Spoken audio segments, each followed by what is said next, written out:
Hello friends, daily ஒரே கோதுமை தோசை சாப்பிட்டு போர் அடிச்சிருக்கோம். ஸோ இந்த மாதிரி பண்ணி சாப்பிடுங்க. ஒரு தக்காளி, 3 காஞ்ச மிளகா, 1 டேபிள் ஸ்பூன் அளவு சோம்பு, இது 3ஐயும் முதல்ல மிக்ஸி ஜாரில் நல்லா நைஸாக அரைச்சிக்கோங்க.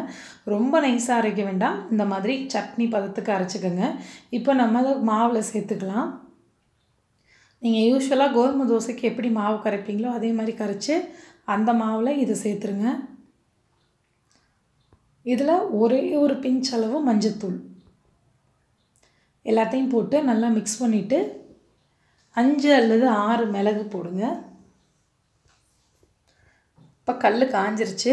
காஞ்சதுக்கப்புறம் நம்ம தோசை தடவிடலாம்.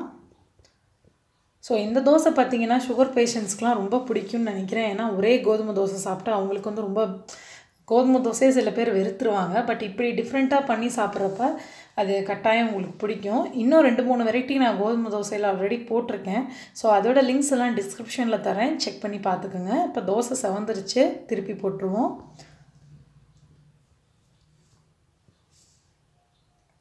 நல்லா வந்து பொன்னிறமாக வந்ததுக்கப்புறம் பிளேட்டில் எடுக்க வேண்டியதான். ரொம்ப சாஃப்டாக டேஸ்ட்டாக ரொம்ப ஒரு இன்ஸ்டண்ட்டாக வேறு ஒரு விதமாக மாற்றுற மாதிரி இருக்கும். இந்த மாதிரி தோசை செஞ்சிங்கன்னா நிறைய கூட நம்ம சாப்பிடுவோம். 2 சாப்பிட்றப்ப 3 கூட சாப்பிடுவோம். ஸோ ட்ரை பண்ணிவிட்டு எப்படி இருந்துச்சுன்னு சொல்லுங்கள். தேங்க்யூ. புது தோசைகள்.